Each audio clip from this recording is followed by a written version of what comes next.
Programme मंज़र पस मंज़र में तव्हांजो मेज़बान फ़हीम बबर। नाज़रीन, अॼोको प्रोग्राम में ॻाल्हि ॿोल कंदासीं ट्रैफ़िक कानूननि जी। ट्रैफ़िक कानून जे हवाले सां ॻाल्हि कयूं त सॼे सिंध में जेको सिंध जो सभ खां वॾो शहर कराची हुजे, हैदराबाद, सखर, लाड़काणो या वरी जेके बि नंढा थोरे वॾा शहर आहिनि उते ट्रैफ़िक पुलिस जेका आहे उहा एग्ज़िस्ट करे थी, उहा उते कमु करे थी। सिंध जे ॿिए नंबर वॾे शहर हैदराबाद जी बि ॻाल्हि कयूं। हैदराबाद में ट्रैफ़िक जा तमामु घणा मसाइल आहिनि। आउं हिन वक़्तु मौजूदु आहियां हैदराबाद शहर जे इकलौते सिकीलोते हिकिड़े ई जेको आहे हिन ट्रैफ़िक सिग्नल ते जेको मुंहिंजे पोयां आहे। हीउ ट्रैफ़िक सिग्नल जेको हैदराबाद जो अकेलो वाहिद ट्रैफ़िक सिग्नल आहे जेको हैदराबाद में कमु करे थो। हीउ जेको मुख्य चौराहो आहे, मुख्य चौंक आहे, हिते मुंहिंजे साम्हूं तव्हांखे ॾेखारे सघां त हिते ट्रैफ़िक जी हिकिड़ी ऑफ़िस बि क़ाइमु थियल आहे। ट्रैफ़िक पुलिस एहलकार बि वॾे तादाद में हिते मौजूदु हुजनि था, छो जो हितां ट्रैफ़िक जो फ़्लो हुजे थो। सॼो ॾींहुं जेको आहे ट्रैफ़िक हले थी। वॾी जेका ट्रैफ़िक आहे उहा हैदराबाद शहर में उन ते बैन लॻल आहे। 11 बजे खां पोइ जेको आहे उहा ट्रैफ़िक हिन में इन थिए थी। हैदराबाद शहर में ट्रैफ़िक जा मसइला जेके आहिनि तमामु घणा आहिनि। 35 खां 40 लख आबादी वारे हिन शहर में लखें गाॾियूं आहिनि, जंहिंमें हज़ारनि जी तादाद में त सिर्फ़ु ऑटो रिक्शाज़ आहिनि। ऑटो रिक्शा जेके माण्हू पंहिंजो रोज़गार कंदा, गॾोगॾु मोटर साइकिलूं हुजनि, माल बरदार सुज़ुकियूं हुजनि, ऐं ॿियो जेको ख़ासि तौर ते पब्लिक ट्रांसपोर्ट हले थी त सुज़ुकियुनि में पब्लिक ट्रांसपोर्ट हले थी, जंहिंमें कोटड़ी हुसैनाबाद गोल बिल्डिंग खां कोटड़ी ऐं हुसैनाबाद ॾांहुं इहे जेके सुज़ुकियूं वञनि थियूं, वरी उतां खां वापसि अचनि थियूं। अहिड़ी रीति जेको जामशोरो आहे, जामशोरो खां हैदराबाद ताईं मिनी जेके बसिस आहिनि उहे हलनि थियूं ऐं मुख़्तलिफ़ रूट तां सफ़र कनि थियूं। माण्हू खणनि थियूं, स्टॉप कनि थियूं, वरी माण्हू उतां खां सवार थियनि था, मुख़्तलिफ़ हंधनि ॾांहुं उहे मूव थियनि थियूं। अहिड़े तरीक़े सां मुंडी टैक्सी आहे जेका 4 सीटर आहे, उहा अखियुनि जी अस्पताल ऐं बदीन स्टॉप खां वेंदे फुलेली ऐं ॿिया जेके इलाइक़ा आहिनि उतां खां सफ़र करे थी। उतां जेको आहे माण्हू उनमें मूव कनि था। 8 खां 10 माण्हू उन 4 सीटर में या मुंडी टैक्सी में वेहनि था। हैदराबाद शहर जेतोणीकि जो कराची जीअं एॾो वॾो शहर न आहे, पर उन बावजूदि बि हिन शहर ते ट्रैफ़िक जो भार हुजण जे करे अक्सर माण्हू तमामु घणो परेशान नज़र अचे। अॼु शहर जे मुख़्तलिफ़ इलाइक़नि जो विज़िट कयोसीं त अक्सर हंधनि ते जिते ट्रैफ़िक पुलिस एहलकार मौजूदु हुजनि था उतां गाइब आहिनि।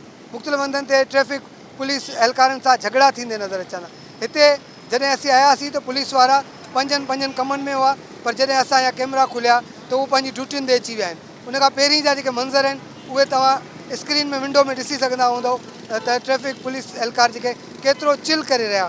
ट्रैफ़िक पुलिस जेको आहे हैदराबाद शहर में एग्ज़िस्ट करे थी। केतिरी तइदाद में पुलिस हिन वक़्तु मौजूदु आहे, कानून ते अमल कीअं थिए थो, सॼी सूरत हाल ते ॻाल्हि ॿोल कंदासीं। ख़ासि तौर ते इन ते बि ॻाल्हाईंदासीं त ट्रैफ़िक पुलिस ते घणा माण्हू इल्ज़ाम हणंदा आहिनि त उहे रिश्वत वठनि था। ख़ासि तौर ते जेके ॿाहिराड़ी जा माण्हू शहर में इन थियनि था मोटर साइकिलनि ते, कारनि में, त उन्हनि खे वधीक टारगेट बणायो वञे थो।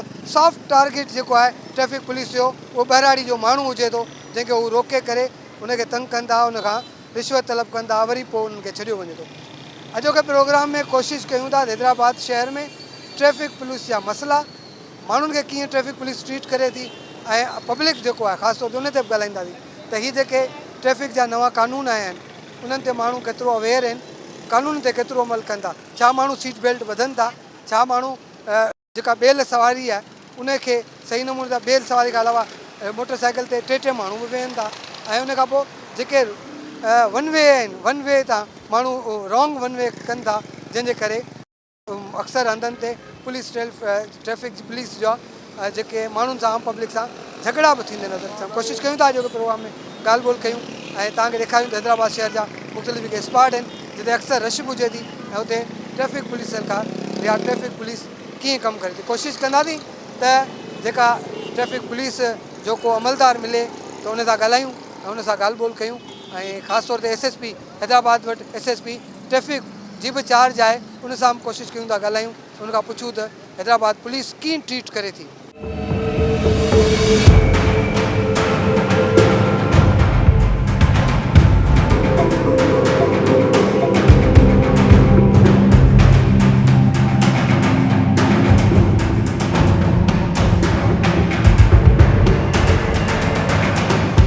नाज़रीन, ॻाल्हि ॿोल कयूं पिया त ट्रैफ़िक जेको रूल्स आहिनि, ख़ासि तौर ते कानूननि जी आवाम खे केतिरी जेका ॼाण आहे ट्रैफिक जेके अमलदार आहिनि उन्हनि खे केतिरी ख़बर आहे, जॾहिं इहो रूल करायो थो वञे, जॾहिं इम्प्लीमेंट कराई थी वञे, उन में केतिरी प्रॉब्लम्स खे मुंहुं ॾियणो थो पए ट्रैफिक पुलिस खे। असांखे जॉइन कयो आहे मोहम्मद समी, जेको हिते एसओ आहिनि कैंट ते, उन खां पुछी था वठूं त कहिड़ी रीति जेको आहे पब्लिक सां डील कनि था ऐं पब्लिक केतिरो जेको है कोऑपरेट करे थी।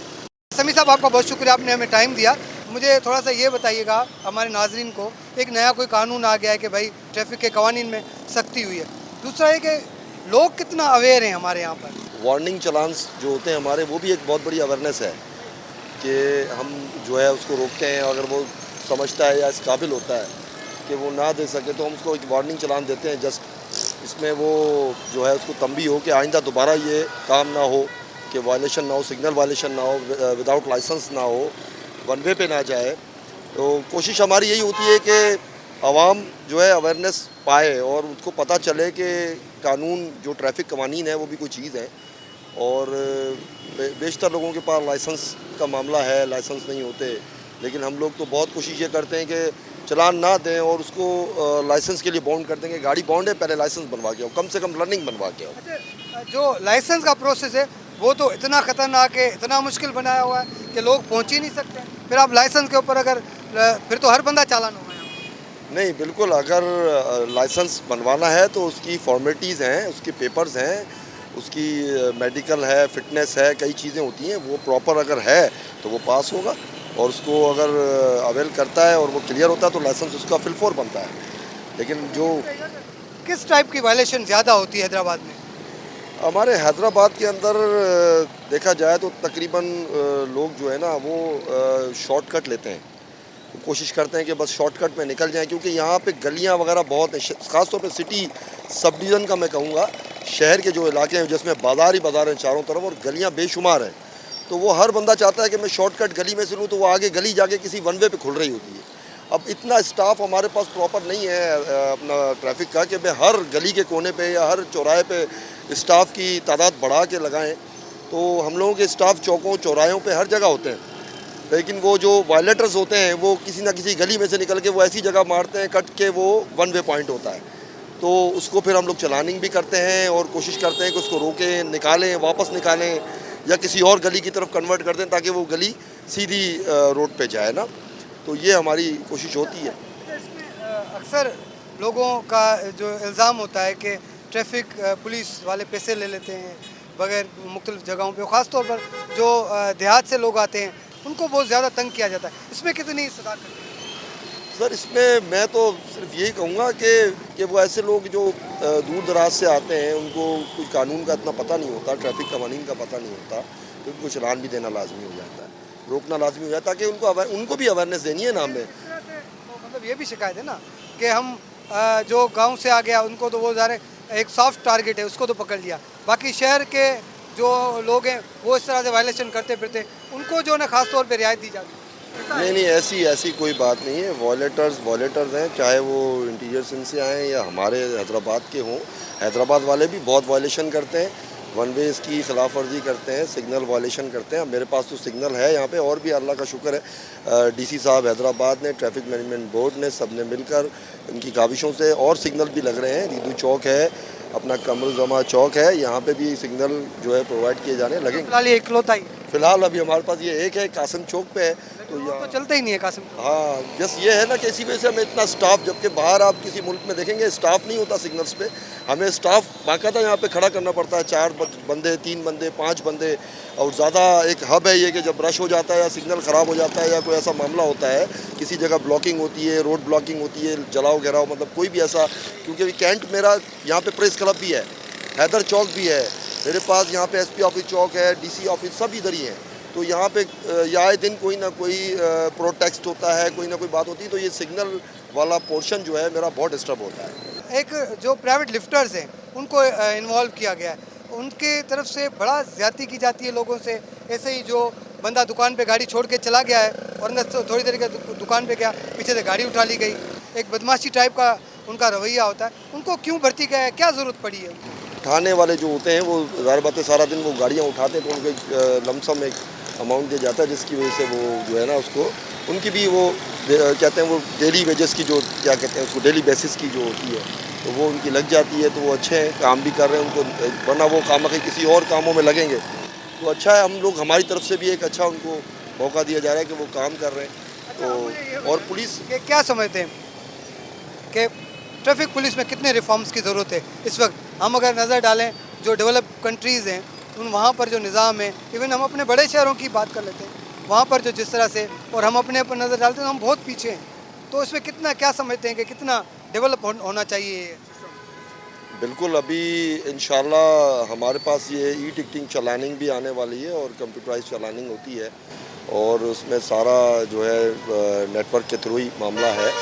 तो वो भी हमारे पास आने वाला है, उससे भी बहुत फ़र्क पड़ेगा, लेकिन उसके लिए भी अवेयरनेस की ज़रूरत है आवाम में। अगर हम चलान वो करें तो फिर वो उसमें भी आवाम यही कहेगी कि भाई ये कौन सा चलान है, इसको कैसे मोबाइल में हम क्या करें और किस तरह करें, कहाँ पेड करें। वो लोगों को अभी तक ये भी नहीं अंदाज़ा होता कि पेड कहाँ करना है और क्यों करना है, और ये इसको फाड़ दें या इसको ख़त्म कर दें। जो अभी ई चालान जो आया है वो मेरे ख्याल में ज़्यादा बेहतर है, या उसमें रोजी रोटी कम हो जाएगी लोगों की?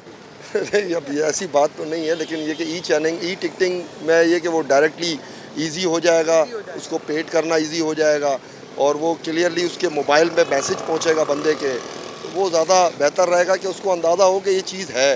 फिर उसके बाद इम्प्लीमेंट्स भी होंगे, ज़ाहिर बात है, उनके एनआईसीज़ वगैरह या जो भी डिडक्ट होंगे, तो वो एक चीज़ होगी कि इंफॉर्मेशन पहुँचेगी। अब तक तो ये कि हम लोग रोड पर खड़े होकर बताते हैं, अवेयरनेस बहुत, हाँ, अवेयरनेस की तो बहुत ज़रूरत है।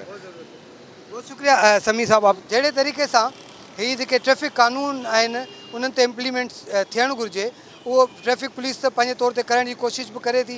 ज़ाहिर वायलेशन ॿिन्हिनि पासनि खां थिए पई।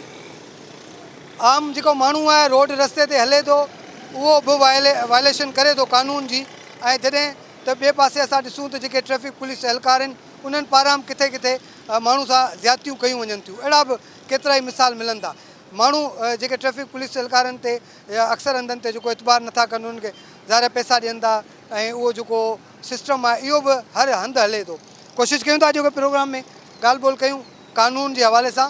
जेको नओं ट्रैफिक जो कानून आयो आहे उन में कहिड़ियूं कहिड़ियूं शिक्स आहिनि, कहिड़ियूं शयूं आहिनि, उनखे वधीक एड्रेस कयो वियो आहे, कहिड़ा ॾंड लॻाया विया आहिनि, ऐं कहिड़ी रीति जेको आहे ड्राइवर खे ऐं ट्रैफिक जेको अमलो आहे उनखे बाउंड कयो वियो आहे। ब्रेक वठूं था, ब्रेक खां पोइ कोशिशि कंदासीं त ट्रैफिक जा जेके कानून आहिनि उन्हनि ते ॻाल्हि ॿोल कयूं।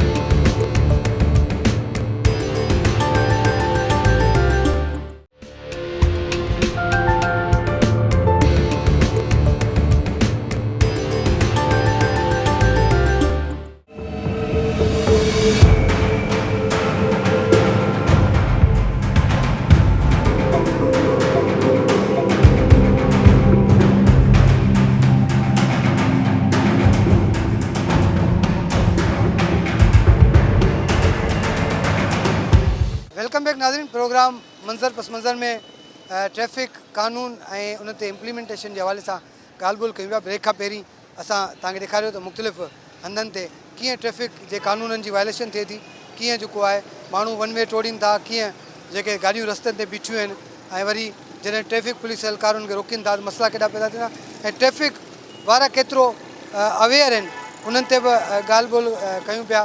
हिन वक़्तु असांखे जॉइन कयो आहे राशिद लिगारी साहब, सीनियर जर्नलिस्ट आहिनि, ऐं ख़ासि तौर ते मुख़्तलिफ़ जेके इशूज़ आहिनि उन्हनि ते मुख़्तलिफ़ वक़्तनि में लिखंदा रहनि था, ॻाल्हाईंदा रहनि था। उन्हनि खां पुछूं था। राशिद, तव्हांजी महिरबानी, तव्हां असांखे जॉइन कयो। ॿुधायो त कीअं पिया ॾिसो, हैदराबाद शहर हिकु नंढो शहर आहे पर हज़ारे गाॾियूं आहिनि, लखे माण्हू आहिनि, उहे रोडनि ते हूंदा आहिनि, त ट्रैफिक जो जेको कानून आहे उन ते अमल दरामद थींदे केतिरो तव्हांखे नज़र अचे थो? कराची खां पोइ हिकिड़ो वॾो तमामु वॾो शहर आहे, इंसाननि ऐं गाॾियुनि सां भरियल शहर आहे। ज़ाहिर ॻाल्हि आहे गाॾियुनि जी मैनेजमेंट कीअं कजे, रोड ते जेके हलंदड़ गाॾियूं आहिनि या मुसाफ़िर गाॾियूं आहिनि या हिते ईंदड़ जेके माण्हू आहिनि उन्हनि खे कहिड़ियूं सहूलियतूं ॾिजनि, पर ट्रैफिक पुलिस असां ॾिठो आहे त का बि हिते सहूलियत न आहे। मसलन ख़ासि तौर ते ॿारहाड़ी जो जेको माण्हू हिते अचे थो उनखे ई टारगेट कनि था। ख़ासि तौर ते आम माण्हू खणी ख़रीदारी लाइ अचे थो, पर जेको मरीज़ अचे थो उनखे बि टारगेट कनि था। माना सदर लाइन में तव्हां वेंदो त मरीज़ अंदरि अस्पताल में कंहिं क्लिनिक में वेठो आहे, पुठियां उनजी गाॾी खणी था वञनि। गाॾी खणी वरी जेको चालान ॾियनि था, उहो चालान बि उहे माण्हू पुछा कंदा किथे जमा करायूं, उहो चालान बि असांखे ख़बर पई त जाली चालान आहे, माना उन चालान जी किथे बि तस्दीक न थी सघी आहे, कंहिं बैंक में तस्दीक न थी सघी आहे। ॿियो जेके गाॾियूं खणनि था उन्हनि जा व्हीकल जेके इहे लोडर आहिनि उहे बि हिननि जा प्राइवेट आहिनि, माना उहे सरकारी न आहिनि। त इहो हिकिड़ो वॾो कमाई जो ज़रियो आहे। हाणे असां ॾिठो आहे त सिंध हुकूमत जेको व्हीकल ऑर्डिनेंस आहे उन में हिकिड़ी तरमीम कई आहे 1965 जो जेको शिका 121A उन जे अंदरि हिकिड़ी तरमीम कई आहे। उनमें हिकिड़ा 12 डी मेरिट पॉइंट्स आंदा आहिनि। माना तव्हां ख़िलाफ़ वर्ज़ी कयो था, मसलन ओवरलोड हलो था, हेलमेट माना मोटरसाइकिल वारा हेलमेट नथा पाइनि, या तव्हांजी गाॾियुनि में सुठी लाइट्स न आहे, या ॿिया जेके बि शयूं आहिनि उन ते जुर्मानो भाई ग़लति रॉन्ग राइड आहे। माना मोटरसाइकिल ते 5000 आहे, कार ते 15000 आहे, त वॾी गाॾी ते 25000 आहे, 20000 आहे। ऐं माना जेकर तव्हां वटि लाइसेंस न आहे वॾी व्हीकल जो उनजो 50000 आहे। त ज़ाहिरी ॻाल्हि आहे इहो हिकिड़ो वॾो जुर्मानो आहे, ॾंड आहे, पर उन ते अमल न थींदो। ज़ाहिरी ॻाल्हि आहे हीअ हुकूमत जेतिरा सुठा कानून आणे थी, पर उन ते जेको अमल करण लाइ उहे माण्हू एहलकार अमल न कंदा। उन ते पाण अञा वधीक उहा रिश्वत वधाए सघनि था ऐं माण्हुनि खे तकलीफ़ ॾेई सघनि था। उहे जेके पढ़िया लिखिया माण्हू बि आहिनि उन्हनि जो बि कमु आहे त ट्रैफ़िक जा कानून आहिनि उन्हनि ते अमल दरामद करे। असां हिते ई बीठा आहियूं, केतिरा ही मुंहिंजे पोयां ॾिसो हीअ रक्षा जेको आहे हीअ रॉन्ग अचे वियो, हीअ रॉन्ग वेंदो हलियो हितां, हीअ केतिरनि माण्हुनि खे डिस्टर्ब कंदो। त अहिड़े तरीक़े सां केतिरा ई जेके ऐं पोयां लिफ्टर जेको आहे जेका राशिद तव्हां ॻाल्हि कई त पोयां लिफ्टर उन में जेको गैर क़ानूनी तौर ते ई जेके प्राइवेट माण्हू उन्हनि रखिया आहिनि उहे लिफ्टर में चढ़ी करे मोटरसाइकिलूं खणी था वञनि हलिया। त हिकिड़ो अजीब क़िस्म जी अफ़रा तफ़री वारो माहौल आहे। पुलिस बि ट्रैफ़िक पुलिस बि जेको आहे उहा बि सिंसियर न आहे, उनखे बि ख़बर न आहे, उहो बि कमाई जो धंधो ठाहे वेठा आहिनि। त जेको आम माण्हू आहे उहो बि चाहे थो त मूंखे शॉर्टकट खपे। माण्हुनि में बि इहा बि सही ॻाल्हि आहे, माण्हुनि में बि अवेयरनेस न आहे। मसलन हैदराबाद आहे, उन जे लाइ हिकिड़ा वॾा जेके ख़रीदारी जा मर्कज़ आहिनि, अॻूणो जेको DC हो हिते फवाद गफ़ार, उन हिकिड़ा वॾा पार्किंग प्लाज़ा बि ठाहिया। त बाबा मसलन फुलेली जे माण्हू जेके कपिड़ा मार्केट में अचनि था, क्लॉथ मार्केट, उन्हनि जे लाइ हिकिड़ो असां प्लाज़ा ठाहियूं ट्रैफ़िक जी गाॾी जे लाइ, उते पार्क कनि। मसलन रेशम गली आहे, रेशम बाज़ार आहे, लतीफ़ाबाद 8 नंबर आहे, ख़ुदि ऑटोबान रोड आहे। त ज़ाहिरी ॻाल्हि आहे उहे पार्किंग प्लाज़ा न ठाहिया। इन जे करे माण्हू छा था कनि जो रोडनि ते गाॾी ॿारे था छॾनि, ग़लति पार्किंग बि कनि था, ग़लति शयूं बि कनि था। मसलन ही हिकिड़ा नवां कानून आणनि था त बाबा जेके शो लाइट्स न लॻायो, गाॾियुनि में लाइट्स न लॻायो, उहे गाॾियुनि जा जेके दुकान आहिनि, शोपाट जा दुकान, उहे तव्हां बंदि कयो, माण्हू गाॾियूं हिते न लॻाईंदा। ज़ाहिरी ॻाल्हि आहे सॼी मार्केट भरी पई आहे, हीअ मार्केट भरी पई आहे। हाणे ज़ाहिरी ॻाल्हि आहे तव्हां हिनखे ॾेखारे बि सघो था पंहिंजी कैमरा जे अॻिसां, माण्हू बि अमल नथा कनि, उन जा दुकान बि उन सां भरिया पिया आहिनि। त माण्हुनि में हिकिड़ी अवेयरनेस बि आहे। ॿियो माण्हुनि में क़ुवत ख़रीद न आहे। मसलन माण्हुनि खे ॾिसंदो न गुरबत जो रशो, माना हींअर वर्ल्ड बैंक जो हिकिड़ो आयो आहे अंक ख़र्च, हिकिड़ी तमामु वॾे पैमाने ते गुरबत वधी आहे, पर उहे साॻिए वक़्तु माण्हुनि वटि गाॾियूं बि वधियूं आहिनि। उनजो वॾो सबबु बैंक्स आहिनि, बैंकूं आहिनि, ऐं उहे बैंकूं माण्हुनि ते कर्ज़ ते गाॾियूं ॾियनि थियूं। माना माण्हू वटि क़ुवत ख़रीद न आहे, पर गाॾियूं ॾियनि थियूं, कर्ज़ में ॾियनि थियूं, ऐं गाॾियूं तमामु घणियूं आहिनि। मसलन तव्हां लाइसेंस ब्रांच वञो, तव्हां व्हीकल वारनि वटि वञो, तव्हांखे ॿुधाईंदा त हिन साल तव्हां वटि मोटरसाइकिलनि जा केतिरा लाइसेंस जारी थिया, कारनि जा केतिरा लाइसेंस जारी थिया। ज़ाहिरी ॻाल्हि आहे असां रोड्स न आहिनि, रोड्स घटि आहिनि। ज़ाहिरी ॻाल्हि इहो सभु सही आहे। अच्छा, लाइसेंस जी ॻाल्हि कई त हीअ जेको हंधि हंधि ते माण्हू न हिकिड़ा दुकान खोले ईंदा आहिनि, ड्राइविंग सेखारीनि था, उन्हनि जी बि का कानूनी हैसियत आहे? का कानूनी हैसियत न आहे। उन वटि वेंदो वञी रजिस्ट्रेशन किथे थियल आहे, का बि रजिस्ट्रेशन न आहे। मसलन जेकर लाइसेंस जारी थियण जे लाइ जेका सिख्या आहे, जेके कानून आहिनि, उहे बि सख़्तु आहिनि, उहे पॉइंट्स आहिनि। तव्हां उहे पॉइंट्स अबूर करियो था, तव्हांखे लाइसेंस ॾींदा, न त ॿी सूरत में न ॾींदा। असां ॾिठो आहे त हादसा बि इन करे थियनि पिया। लाइसेंस जो तरीक़ेकार आहे उहो बि ॾाढो टफ आहे, माण्हू होॾां वञण ई पसंदि नथा कनि। ॾिसो नथा वञनि कनि त पोइ लाइसेंस बि जारी न थिए, ऐं लाइसेंस जारी न थींदो जीअं हींअर आयो आहे त भाई जंहिं वटि लाइसेंस न हूंदो उन ते 50,000 रुपया जुर्मानो आहे। ज़ाहिरी ॻाल्हि आहे 50,000 हिकिड़ो बि माण्हू भरे जेकर भरे वेंदो त असां ॾिठो आहे त पोइ उनखां पोइ उनजी सख़्ती वधंदी, ऐं बिना लाइसेंस जे माण्हू गाॾियूं न हलाए सघंदा। तव्हां एज़ ए सहाफ़ी छा सजेशन ॾींदो पब्लिक जे हवाले सां, या जेके पंहिंजो ट्रैफ़िक कानून आहिनि उन जे हवाले सां अमल दरामद जे हवाले? हिकु त ट्रैफ़िक जो जेको कानून आहे, ग़लति रॉन्ग रूट आहे, उहो माण्हू न टोड़ीनि। हिकिड़े भले अधु कलाक खणी सफ़र कनि, पर उहो हिकिड़े तरीक़े सां वे सां उहो हुजे, उन ते अमल दरामद ख़ुदि माण्हू बि कनि, ऐं उते जेके ट्रैफ़िक एहलकार आहिनि, जेको अमलो आहे उहो बि उन ते अमल ज़रूरु कराए। ॿियो आहे तव्हांजो जेको मसलन जेको चालान जो जेको तरीक़ेकार आहे, उनखे बि अपडेट करण जी ज़रूरत आहे। त ज़ाहिरी ॻाल्हि आहे जेको 5,000 तव्हां जुर्मानो रखियो आहे, त उहो जुर्मानो तव्हां हणो, उनजे एवज़ रिश्वत न वठो। मसलन तव्हां ॾिसंदो त बहिराड़ी जो माण्हू ख़ासि तौर ते निशानो बणिजे थो। छो हैदराबाद जी पसगरदाई में ॾियामशोरो आहे, कोटड़ी आहे, तव्हांजो बदीन आहे, टनोलायार आहे, इलाज लाइ या ख़रीदारी लाइ जेके माण्हू अचनि था उन्हनि खां हू रिश्वत तलब कनि था, ऐं या उन ते ॾंड घटि लॻंदो। मसलन तव्हां हिननि खां सर्वे कराए ॾिसो त तव्हां हैदराबाद जी 40 लख आबादी जो शहर आहे, त ग़लति ड्राइविंग कंदे या ग़लति शयुनि ते अमल दरामद न करण जे करे तव्हां लाइसेंस केतिरा रद्द कया या तव्हां केतिरा चालान कया, उहो अंग अखर तव्हांखे न मिलंदो कोन्हे। रिश्वत वधीक आहे, उहा ख़तमु करणी पवंदी। हितां खां जेको हीअ वन वे ट्रैफ़िक रोड आहे, ऐं हीअ सॼो हीअ वन वे आहे। हाणे हीअ पंहिंजी फैमिली सां गॾु, ॿारनि सां गॾु माण्हू हितां जेको आहे वन वे टोड़े करे हितां वञनि था, ऐं रोड जे अपोज़िट सफ़र कनि था। जॾहिं रोड जे अपोज़िट ट्रैफिक वञे थी त पोइ उते चांसिस हूंदो आहिनि एक्सीडेंट जा, पोइ साम्हूं वारी गाॾी हिट करे सघे थी। हिकिड़े पासे त माण्हू जॾहिं कानून ऐं इन रूल्स जी वायलेशन कनि था उते नुक़सान बि थियण जा चांसिस आहिनि। ॿिए पासे ज़ाहिर आहे पुलिस आहे उहा एक्टिव थिए थी, ज़ाहिर आहे उन्हनि खे पोइ चालान बि कटणा पवंदा। त असांखे घुरिजे त जेके कानून आहिनि ट्रैफिक जा उन्हनि ते अमल दरामद कयूं ऐं उन्हनि ते हली करे उन्हनि ते अमल दरामद कंदे करे सफ़र कयूं त जीअं सेफ सफ़र हुजे ऐं जेका ट्रैफिक जी रश आहे उन खां बची सघिजे ऐं जेको आहे ॾंडनि खां बची सघिजे। ट्रैफिक खे रवां दवां रखण जे लाइ सिग्नल्स बि आहिनि ऐं हिकिड़ो ई सिग्नल आहे जीअं मूं तव्हांखे ॿुधायो उहो मुंहिंजे साम्हूं आई जंहिंखे गुल सेंटर वारो सिग्नल सॾियो वेंदो आहे। गाॾियुनि जी आमदो रफ़्त आहे, मुख़्तलिफ़ जेके आहिनि ट्रैफिक जा पुलिस एहलकार आहिनि उहे ड्यूटियूं सर अंजाम ॾेई रहिया आहिनि। साम्हूं बि एहलकार बीठा आहिनि, हीअ चौकी आहे उते बि एहलकार बीठा आहिनि ऐं मुख़्तलिफ़ हंधनि ते एहलकार बीठा आहिनि ऐं जेको आहे ड्यूटियूं कनि पिया। कितना टाइम हो गया है आप एज ए जॉब कर रहे हैं? मुझे तकरीबन 40 साल हो गए। 40 साल हो गए हैं। साल अभी रिटायरमेंट में टाइम है आपका? बाकी 6 महीने रह गए रिटायरमेंट में। जी जी। अच्छा, कैसे गुजारा टाइम, कितना मुश्किल है बस ये ये ड्यूटी? टफ नहीं है? ड्यूटी टफ है। बहरहाल आवाम की खिदमत के लिए हमने ज्वाइन किया, इसलिए आवाम की खिदमत कर रहे हैं।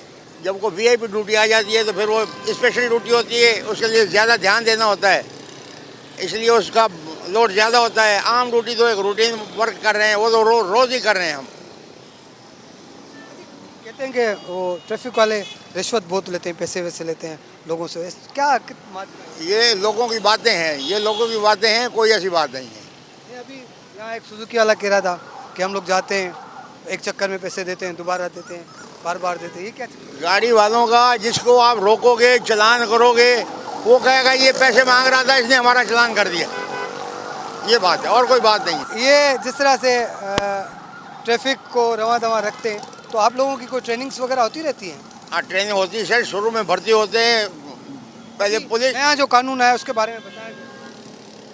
नए- नए जो कानून अभी इम्प्लीमेंट कर रही है गवर्नमेंट ट्रैफिक के, उसके बारे में अवेयरनेस दी है उन्होंने?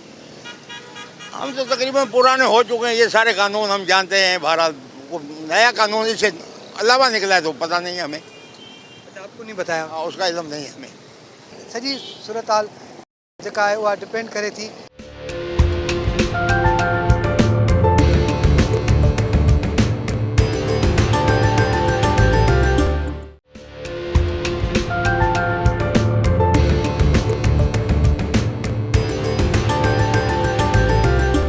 इलेक्ट्रॉनिक मार्केट में मौजूद आहियूं। हितां गाॾियूं किथां किथां खणियूं आहिनि? हितां गाॾियूं खणियूं आहिनि जेके डबल पार्किंग में बीठियूं आहिनि। जेके गाॾियूं सिंगल आहे, सिंगल अलावा सिंगल सही था बीहारनि, उन खां पोइ छा था कनि, डबल लाइन डिगी बीहारे था छॾनि, उहे रोड ते थियूं अचनि, ट्रैफिक में खलल थी विझनि।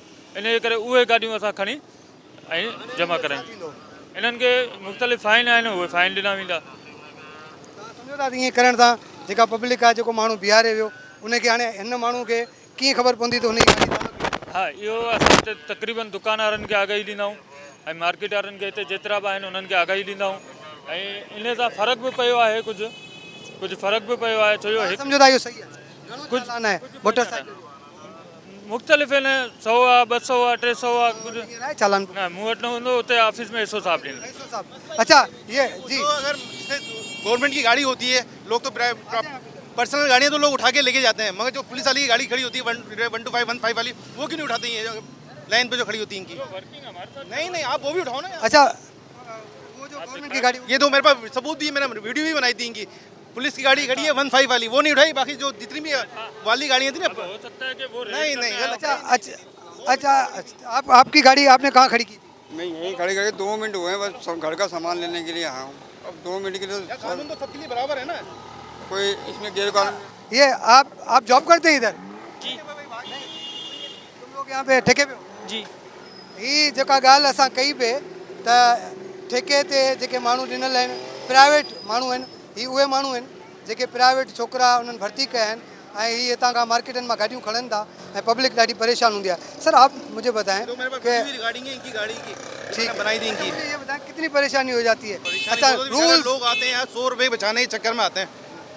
अब वो बेचारे वही वाली बात है, 100 रुपये के चक्कर में आते हैं, उनकी 200 रुपये भरना पड़ते हैं उनको। अच्छा, मुझे ये बताएं, चलो 200 रुपये की बात हो गई, ठीक है, पब्लिक को बकौल इनके पब्लिक की भी तो एक जिम्मेदारी होती है ना, तो उसको किस तरह पब्लिक की होती है, बेचारे करते हैं अपना सब अपना एहतियात करते हैं, मगर वो ये जगह ही नहीं, यहाँ पे जगह है कहाँ पार्किंग की? इनको चाहिए ना यहाँ पार्किंग की तो कोई जगह बनाए ना गवर्नमेंट को। गवर्नमेंट को पार्किंग ज़ाहिर है सारे हैदराबाद का मसला है। सुन ये यहाँ पर रिश्वत भी लेते हैं, ये भी शिकायतें हैं, तो ये क्या अब तो रोज़ाना की बुनियाद रिश्वत ये देते हैं, 100 रुपये दे दो उनको छूट जाएंगे।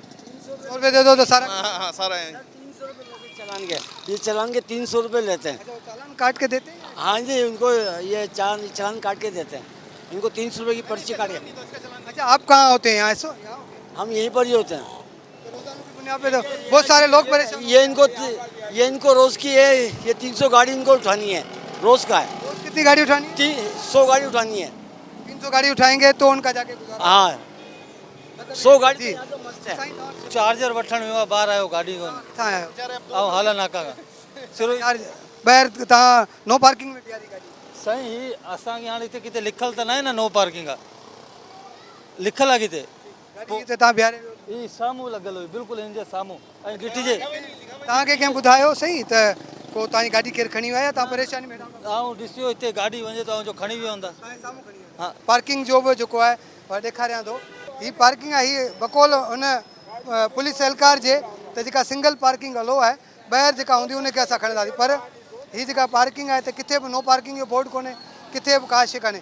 जे पुलिस एहलकार बीठल बि नज़र अचे पियो साम्हूं, तव्हां ॾिसी सघंदा हूंदो, पर उहो कंहिंखे गाइड करण जे लाइ तयारु कोन्हे। कोशिशि कयूं था त हिन हथ जो जेको एसओ आहे उन सां बि ॻाल्हायूं, उन खां पुछूं त उहो कहिड़े रीति कार्रवायूं कंदा। ही जेके ही हिननि प्राइवेट लोडर रखिया आहिनि उन्हनि जो कहिड़ो कमु आहे। स्टेशन रोड ते मौजूदु आहियूं, हिन वक़्तु लिफ्टर तव्हांखे ॾेखारियूं था। हीअ लिफ्टर आहे जंहिंजी असां ॻाल्हि कई पिए त लिफ्टर जे ज़रिए जेको आहे हितां गाॾियूं हितां लिफ्ट कयूं वेंदियूं आहिनि, उहे गाॾियूं जेके बकौल ट्रैफिक पुलिस जे उहे गैर कानूनी तौर ते या जेको आहे नो पार्किंग एरिया में बीहारी वेंदियूं आहिनि। जॾहिं त हिते ॾेखारियां तव्हांखे हूअं ई वॾी तादाद में गाॾियूं बीठियूं आहिनि।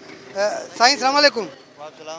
साईं ही लिफ्टर जेको आहे तव्हां हिते बीहारियो आहे, जेको उन जो कमु छा हूंदो? साईं लिफ्टर इन लाइ आहे त हीअ जेको सिटी शहर आहे, शहर में इलाही सारा मसइला आहिनि पार्किंग जा। हीअ सिंगल में जेका गाॾी बीठी आहे सही बीठी आहे, जेका येलो बेल्ट आहे इन खां ॿाहिरि बीहंदी गाॾी उहा डबल पार्किंग में जेको छॾे ईंदो उहा गाॾी फाइन थींदी आहे। घणो फाइन आहे हिनखे? ऐं हिन जो फाइन आहे 500 रुपया फाइन आहे। जेको फाइन थींदो पोइ जेको प्रॉपर्टी हूंदी आहे कोई इनासी थो ॾिए, कुझु त पेमेंट न आहे असां वटि, असां जेको ATM मां कढी था अचूं, मिसाल जी ॻाल्हि आहे असांखे बैंक में जमा करिणो आहे, पोइ असां हुनखे सी न आहे लिखी ॾींदा आहियूं, पोइ जमा कंदा आहियूं, पोइ बैंक में पेड थींदो आहे। चालान हिकिड़ा माण्हू ग़लती में गाॾी बीहारे वेंदा आहिनि, पोइ तव्हां गाॾी खणी था वञो, उन्हनि खे कीअं ख़बर पए त तव्हां उतां उन गाॾी खणी विया आहियो? साईं जीअं गाॾी उतां असां खणंदा आहियूं न त उते चाक जो निशान हणंदा आहियूं, वाइट चाक हूंदो आहे, पोइ उते असां कट हणंदा आहियूं त हुनखे ख़बर पइजे त लिफ्टर गाॾी हितां खणी वियो आहे। अक्सर माण्हू शिकायत कनि था ॿाहिराड़ियुनि खां जेके अचनि था त पुलिस नाजाइज़ी करे थी, ज़्यादती करे थी ऐं गैर कानूनी तौर ते जेको आहे उन्हनि खे तंग कयो वञे थो ऐं उन्हनि खां जेको आहे रिश्वत तलब कई वञे थी, वरितो वञे था। सर असां अलाह न करे शुक्र अलाह जो असांखे गवर्नमेंट पंहिंजी पघारूं सुठी थी ॾिए, असां इहा शइ कॾहिं न कई आहे। इंशाअल्लाह ताला अॻिते बि असां अहिड़ी शइ न कई आहे, न कंदा आहियूं। जेको चए थो त उन हिसाब सां सबूत हूंदो उन वटि त तव्हां ज़ाहिर हूंदो त जी सर। फैमिलीज़ वग़ैरह जो ख़्यालु न रखियो वेंदो आहे कॾहिं कॾहिं। काफ़ी सारा अहिड़ा फुटेज आया आहिनि, माण्हू वेठा हूंदा आहिनि, उन्हनि खे पुलिस वारा चवंदा आहिनि बाबा हणो। ख़ासि तौर ते जेके सिंधी माण्हू अबोज माण्हू शहर में अचनि था उन्हनि सां वॾो ज़ुल्म हूंदो आहे। इन जे हवाले सां तव्हां छा चओ? अदा इहो ग़लति आहे, सभु हिते ॿाहिरि आहियूं, सिंधी बि असांजा ॿाहिरि सभु ॿाहिरि आहियूं, सिंध आहे सिंध सभु ॿाहिरि आहियूं। ऐं लेडीज़ वेठी हूंदी आहे त उनखे एतिरा सां चवंदा आहियूं त अदा गाॾी तो हिते ग़लति लॻाई आहे, छा लेडीज़ वेठियल आहे न गाॾीअ में अंदरि त ड्राइवर छॾे वियो आहे 2 मिंट लाइ अचां थो इहो, त असां बीठा हूंदा आहियूं जेसि ताईं ट्रैफिक जाम आहे उनखे हलाईंदा आहियूं, पोइ चवंदा आहियूं त अची वेंदो आहे त भाऊ तूं गाॾी हिते ग़लति बीहारियो आहे, हाणे लेडीज़ वेठियल आहे, महिरबानी करे न गाॾी किथे साइड ते बीहार, उहो गाॾी सां साइड ते करायो। कॾहिं असां खां कॾहिं अहिड़ी का ग़लती न थी आहे जेका असां बि बचा ॿाहिरि आहिनि, ख़्यालु कंदा आहियूं, नंढड़ा ॿार आहिनि, बच्चा आहिनि, किथां अचनि था ॿाहिराड़ी खां अचनि था, लाज़िमी आहे उनखे ख़बर बि न हूंदी आहे त गाॾी डबल में बीहंदी आहे, चालान थींदी। वेठल गाॾी में असां कॾहिं फाइन न कयो आहे, असां त अहिड़ो को कोन कयो आहे, बाक़ी ॿियो कोई के चए थो त पोइ ॿी ॻाल्हि आहे।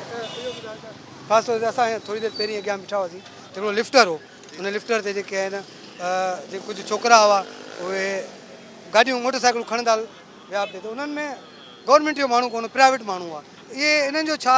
न सर गवर्नमेंट जो लाज़िमी आहे, माण्हू त हूंदो न, उन वर्दी यूनिफॉर्म में वेठियल आहे, हाणे केतिरो माण्हू आहे? हीअं ईंदो न तव्हां वेंदे लॻियो वञे थो ॾिसो वेठल आहे वञे थो ट्रैफिक पुलिस वारो अॻियां वेठल आहे ॾिसो तव्हां ही वेठल आहे अॻियां वेठल आहे पोयां जेके वेठल आहिनि त उहो लाज़िमी आहे त उहे पंहिंजा आहिनि पुलिस वारा ई पर कमु कनि था सारा न आहिनि साईं। हाणे तव्हां अचो हुते ऑफिस में लाज़िमी बिल्कुलु तस्दीक कई आहे। रखियल हूंदा आहिनि पुलिस वारे वर्दी यूनिफॉर्म ते गाॾी न खणंदा आहिनि ही पंहिंजा हेल्पर हूंदा आहिनि हुतां जा जेको गाॾियूं खणंदा आहिनि लाज़िमी आहे बदतमीज़ी करणु ऐं उहो न जेके चालान बुक जे ज़रिए पेड थियनि था न सर जो साईं पीर मोहम्मद शाह ऐलान कयो आहे जीअं कराची ट्रैफिक जी DIG आहे साईं चयो त माना गाॾी जो चालान घर वेठे पेड थी वेंदो घर वेठे ॾिनो वेंदो असां इहो ई चवंदा हैदराबाद इंशाल्लाह जल्दी रूल हिते बि अची वेंदो सर।